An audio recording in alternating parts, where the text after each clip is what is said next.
सूर्य देव की व्रत कथा सुनने से होते हैं धन धान्य से परिपूर्ण। रविवार का दिन सूर्य देव को समर्पित है। मान्यता है कि अगर रविवार के दिन सूर्य देव की श्रद्धापूर्वक पूजा अर्चना की जाए तो मनुष्य के जीवन में सुख समृद्धि और धन संपत्ति की कमी नहीं रहती है, साथ ही शत्रुओं से सुरक्षा भी होती है। सूर्य देव का व्रत करने के साथ साथ अगर आप इनकी व्रत कथा सुनते हैं तो आपकी मनोकामनाएं पूर्ण हो जाती हैं। तो चलिए पढ़ते हैं सूर्य देव की व्रत कथा। सूर्य देव व्रत की पौराणिक कथा। प्राचीन काल की बात है। एक बुढ़िया थी जो नियमित तौर पर रविवार के दिन सूर्योदय से पूर्व उठकर नित्य कर्मों से निवृत्त होकर अपने आंगन को गोबर से लीपती थी जिससे वो स्वच्छ हो सके।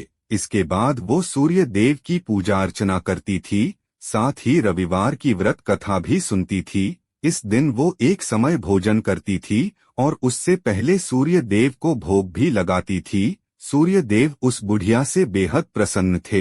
यही कारण था कि उसे किसी भी तरह का कष्ट नहीं था और वो धनधान्य से परिपूर्ण थी। जब उसकी पड़ोसन ने देखा कि वो बहुत सुखी है तो वो उससे जलने लगी। बढ़िया के घर में गाय नहीं थी, इसलिए वो अपनी पड़ोसन के आंगन गोबर लाती थी क्योंकि उसके यहाँ गाय बंधी रहती थी। पड़ोसन ने बुढ़िया को परेशान करने के लिए कुछ सोचकर गाय को घर के अंदर बांध दिया। अगले रविवार बुढ़िया को आंगन लीपने के लिए बुढ़िया को गोबर नहीं मिला। इसी के चलते उसने सूर्य देवता को भोग भी नहीं लगाया, साथ ही खुद भी भोजन नहीं किया और पूरे दिन भूखी प्यासी रही और फिर सो गई। अगले दिन जब वो सोकर उठी को उसने देखा कि उसके आंगन में एक सुंदर गाय और एक बछड़ा बंधा था। बुढ़िया गाय को देखकर हैरान रह गई। उसने गाय को चारा खिलाया। वहीं उसकी पड़ोसन बुढ़िया के आंगन में बंधी सुंदर गाय और बछड़े को देखकर और ज्यादा जलने की तो वह उससे और अधिक जलने लगी। पड़ोसन ने उसकी गायब के पास सोने का गोबर पड़ा देखा तो उसने गोबर को वहां से उठाकर अपनी गाय के गोबर के पास रख दिया। सोने के गोबर से पड़ोसन कुछ ही दिन में धनवान हो गई। ये कई दिन तक चलता रहा। कई दिनों तक बुढ़िया को सोने के गोबर के बारे में कुछ पता नहीं था।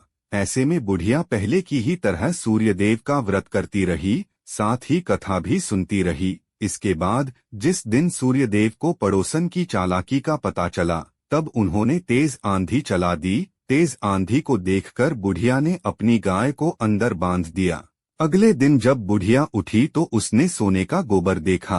तब उसे बेहद आश्चर्य हुआ। तब से लेकर आगे तक उसने गाय को घर के अंदर ही बांधा।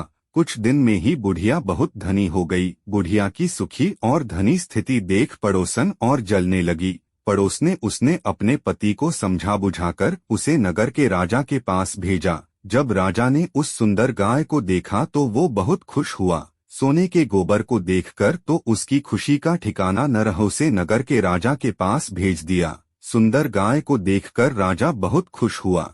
सुबह जब राजा ने सोने का गोबर देखा तो उसके आश्चर्य का ठिकाना न रहा। वहीं बुढ़िया भूखी प्यासी रहकर सूर्य भगवान से प्रार्थना कर रही थी। सूर्यदेव को उस पर करुणा आई। उसी रात सूर्यदेव राजा के सपने में आए और उससे कहा कि हे राजन, बुढ़िया की गाय व बछड़ा तुरंत वापस कर दो। अगर ऐसा नहीं किया तो तुम पर परेशानियों का पहाड़ टूट पड़ेगा। सूर्यदेव के सपने ने राजा को बुरी तरह डरा दिया। इसके बाद राजा ने बुढ़िया को गाय और बछड़ा लौटा दिया।